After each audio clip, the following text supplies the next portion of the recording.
नमस्कार, मैं अशोक कुमार पांडे और स्वागत है आपका द क्रेडिबल न्यूज पर। ये जो वीडियो आप देख रहे हैं, ये वीडियो जबलपुर से आया है। जबलपुर यानी मध्य प्रदेश, मध्य प्रदेश यानी डबल इंजन की सरकार। ये जिन महिला को आप पिटाई करते हुए, थप्पड़ मारते हुए, बदतमीजी करते हुए देख रहे हैं, वो भारतीय जनता पार्टी की जिला उपाध्यक्ष अंजू भार्गव हैं।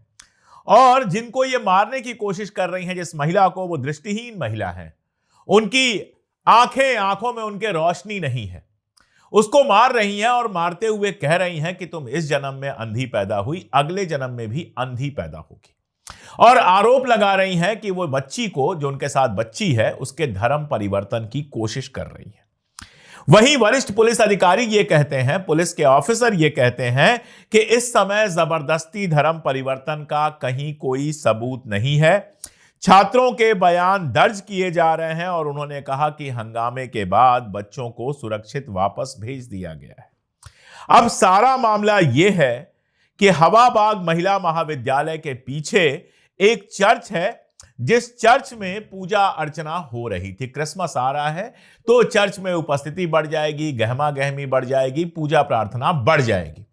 और क्रिसमस के आने के साथ साथ भारतीय जनता पार्टी और उससे जुड़े हुए लोग नंगे होकर बिल्कुल आ गए हैं। अब ईसाई उनके निशाने पर हैं। ईसाइयों के कामकाज, पूजा पाठ, सबका विरोध किया जा रहा है और बहाना बनाया जा रहा है केवल धर्मांतरण का। अगर जबलपुर में देखें तो जबलपुर में इस तरह की यह दूसरी घटना है। पिछले संडे को माधोताल के एक चर्च में प्रार्थना सभा चल रही थी और उस समय अफरा तफरी मच गई जब प्रार्थना सभा के अंदर दक्षिणपंथी संगठनों यानी बीजेपी, बजरंग दल, इनके लोग घुस गए और वहां पर इन लोगों ने बदतमीजी की, हिंसक झड़पें हुई और कई लोगों को जेल भेजा गया है, कई लोगों को गिरफ्तार किया गया है। 11 बजे शिव शक्ति नगर के पास जो है ये एक चर्च था जहां प्रार्थना सभा चल रही थी और वहां ये सब हुआ। हिंदू सेवा परिषद, दुनिया भर के संगठन बन गए हैं, कहीं किसी नाम से, कहीं किसी नाम से, लोग वही हैं। हिंदू सेवा परिषद नाम के किसी संगठन के लोगों ने आरोप लगाया है कि असामान्य रूप से उनको बड़ी सभा के बारे में सूचना मिली थी, जिसके बाद वो पहुंच गए। मेरा पूछना यह है कि वो हैं कौन जो पहुंच गए?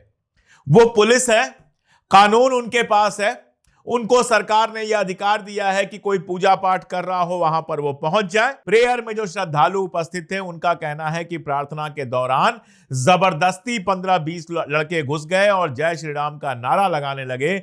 जितेंद्र वर्मन जो वहां पर उपस्थित थे, उनका कहना है कि चर्च में ईश्वर की आराधना होती है, धर्म परिवर्तन नहीं होता है। यहां पर लोग अपनी मर्जी से आते हैं, प्रार्थना करते हैं और जाते हैं। लेकिन जब प्रार्थना आज चल रही थी तो ये लड़के घुस आए और महिलाओं और बच्चों के ऊपर भी हमला किया। घटनाएं बहुत सारी हैं। एक वीडियो आया जिसमें एक गरीब बच्चा जो है वो सेंटा क्लॉज के कपड़े बेच रहा है। कार में बैठा हुआ एक आदमी उसको भड़का रहा है, हड़का रहा है कि यह हिंदू राष्ट्र है, यहां पर सेंटा क्लॉज के कपड़े नहीं बेच सकते। राजस्थान सरकार के किसी अधिकारी का एक लेटर है, ट्विटर पर हमारे एक मित्र ने पोस्ट किया था, जिसमें स्कूलों को एक तरह से यह कहा गया है कि आप सेंटा क्लॉज वगैरह बच्चों को ना बनाएं। उत्तराखंड का मामला है जहां हरिद्वार में गंगा नदी के किनारे एक क्रिसमस समारोह होने वाला था, उसको हिंदू संगठनों के विरोध के बाद रद्द कर दिया गया। केरल के एक स्कूल में क्रिसमस का कार्यक्रम रद्द कर दिया गया। प्राइवेट स्कूल था जिसमें आरएसएस के लोगों ने स्कूल वालों को हड़काया और उसके बाद जो है इसको रोक दिया गया और क्रिसमस आयोजन वहां पर नहीं होगा। अगर टीएमसी का ट्विटर हैंडल देखें तो उड़ीसा का एक वीडियो पोस्ट किया गया है, जिसके बारे में मैंने आपको पहले बताया, जिसमें एक गरीब बच्चा सेंटा क्लॉज वगैरह बेच रहा है, उसका जो ड्रेस वगैरह होता है वो बेच रहा है और उसके साथ बदतमीजी की जा रही है।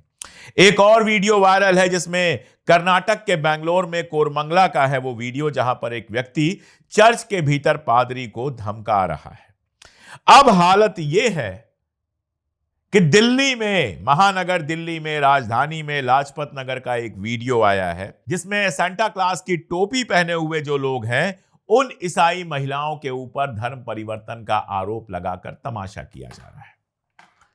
धर्म परिवर्तन का आरोप लगाओ, उसके बाद मुसलमानों के साथ तमाशा करो, ईसाइयों के साथ तमाशा करो, जिसके साथ करना है उसके साथ तमाशा करो, तुमको खुली छूट मिल गई है। उन लोगों से कोई धर्म परिवर्तन पर सवाल नहीं पूछेगा जो मुसलमानों का शुद्धिकरण करते हैं। शुद्धिकरण क्या है? धर्म परिवर्तन ही है ना। कोई मुसलमान है उसको हिंदू बना रहे हो, वो शुद्धिकरण है। अरे भाई, मनुष्य एक आजाद व्यक्ति है, उसको ईसाइयत अच्छी लगेगी वो ईसाई बनेगा, उसको सिखिज्म अच्छा लगेगा वो सिख बन जाएगा, उसको इस्लाम अच्छा लगेगा वो मुसलमान बन जाएगा, उसको अगर हिंदू धर्म अच्छा लगेगा वो हिंदू बन जाएगा। इससे तुम्हें क्या परेशानी है? और कौन से लोग ईसाई बनते हैं?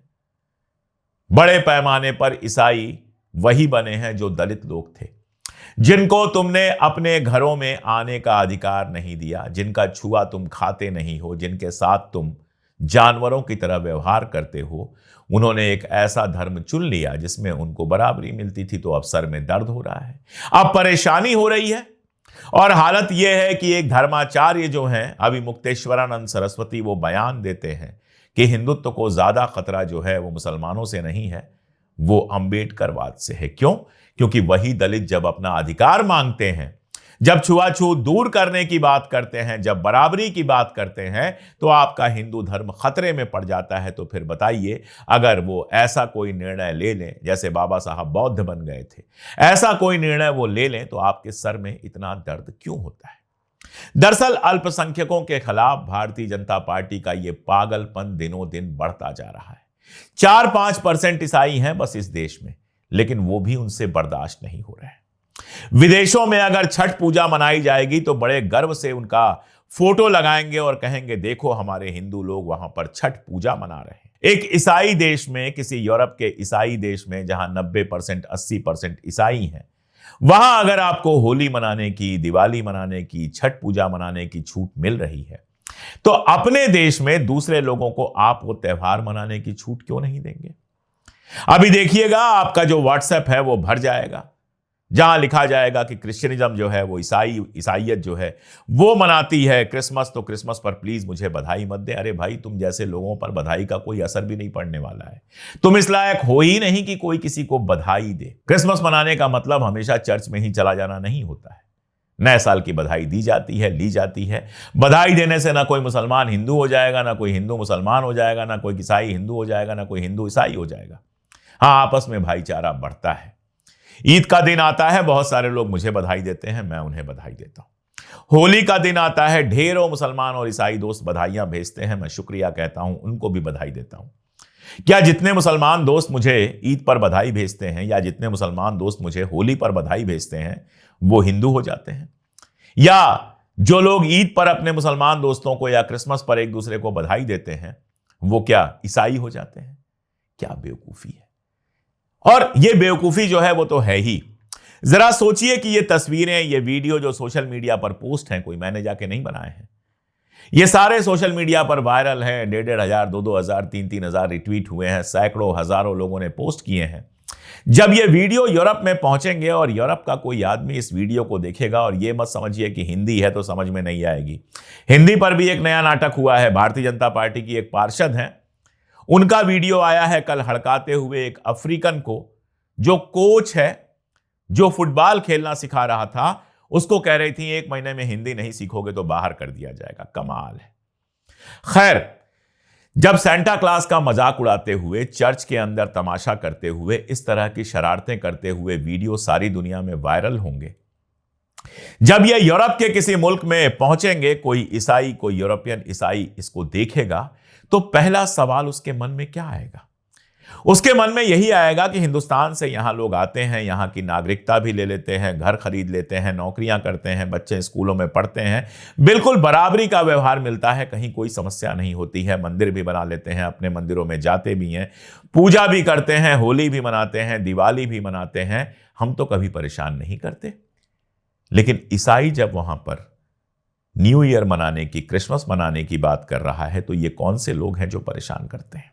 और ऐसे में ही रिएक्शन पैदा होता है, ऐसे में ही गुस्सा पैदा होता है कि अच्छा, तुमने हमारे लोगों को चर्च में जाने से रोका, तुमने हमारे चर्च में जाकर हंगामा किया, यहां पर तुम अल्पसंख्यक हो, हम तुम्हारे साथ ये सब करेंगे। और ऐसे ही नफरत से नफरत बढ़ती चली जाती है। बहुत दिन पहले की बात है, जब अपनी किताब कश्मीर और कश्मीरी पंडित पर शोध करने के लिए, रिसर्च करने के लिए मैं कश्मीर में घूम रहा था और उन कश्मीरी पंडितों से मिल रहा था जो अभी भी कश्मीर में रहते हैं। उनके जो नेता हैं संजय टिक्कू, मेरे अच्छे दोस्त हो गए हैं, उनसे अक्सर बात और मुलाकात होती है। हम लोग डल के किनारे टहल रहे थे और बात कर रहे थे, अचानक उन्होंने एक बात कही। उन्होंने कहा, हिंदुस्तान में जो मुसलमानों के साथ हो रहा है, ईसाइयों के साथ हो रहा है, वो हम समझ सकते हैं। मैंने कहा, अरे आप कैसे समझ सकते हैं? तो उन्होंने कहा, क्योंकि यहां पर हम अल्पसंख्यक हैं। जब कोई घटना होती है, हमारे सीने में डर पैदा हो जाता है। हमें लगता है हम जरा से लोग हैं, इतने सारे मुस्लिम हैं, कल को कुछ हमारे साथ हो गया तो यहां हम अल्पसंख्यक हैं, आप वहां हरकतें करते हैं मुसलमानों के साथ, झेलना हमको पड़ता है। और तब मेरे समझ में आया कि बात हिंदू मुसलमान की नहीं, बात अल्पसंख्यक और बहुसंख्यक की होती है। यहां आपके पास संख्या बल है, आप ज्यादा हैं, आप कभी मुसलमानों को जाके परेशान करते हैं, कभी ईसाइयों को जाके परेशान करते हैं, और असल बात यह है कि सरकार आपके साथ है, इसलिए आप ऐसा कर पाते हैं। कल को अगर यही सब उन अल्पसंख्यकों के साथ हो जो हिंदू हैं, जो यूरोप में रहते हैं, अमेरिका में रहते हैं, तो फिर तो आपको बहुत दर्द होगा। बांग्लादेश में एक मुस्लिम लिंच किया गया, किसी को यह कहने में कोई शर्म नहीं होनी चाहिए कि यह भयानक काम था। मैंने उस पर वीडियो बनाया था, ट्वीट किया था, हर तरह से उसका विरोध किया था। लेकिन जो लोग हिंदुस्तान में मुसलमानों के लिंच होने पर तालियां बजाते हैं, क्या उनको यह हक है कि जब बांग्लादेश में किसी हिंदू के साथ ऐसा हो तो कुछ बोलें? आप जब अपने अल्पसंख्यकों के साथ ऐसा घटिया व्यवहार करते हैं, तो दूसरी जगहों पर जहां हिंदू अल्पसंख्यक हैं, उनके साथ ऐसा व्यवहार होगा तो किस मुंह से आप विरोध करेंगे? ये सब कुछ जो हो रहा है, ये मत समझिए कि भाषा हिंदी है तो बाहर नहीं जाएगी, 2 सेकंड में ट्विटर पर ट्रांसलेट हो जाता है। एआई पे डाल देंगे, वो वीडियो में क्या है सब आपको डिटेल में बता देगा। ग्रोक से पूछ लेंगे, पूरा वीडियो एनालाइज करके बता लेगा। दुनिया में जहां भी जाएगा, चाहे वहां स्पेनिश बोली जाती हो, चाहे वहां स्वीडिश बोली जाती हो, चाहे वहां नॉर्वेजियन बोली जाती हो, चाहे अंग्रेजी बोली जाती हो, चाहे फ्रेंच बोली जाती हो, 1 सेकंड के अंदर वहां का आदमी यह जान लेगा कि आप अपने ईसाइयों के साथ क्या कर रहे हो। वैसे ही देश की इमेज का सत्यानाश हुआ पड़ा है। मुसलमानों के साथ जो कुछ आप कर रहे हो, लगातार यूरोप में जो रिपोर्ट्स आ रही हैं, उन रिपोर्ट्स में कहा जा रहा है कि अल्पसंख्यकों के साथ लगातार अत्याचार हो रहा है।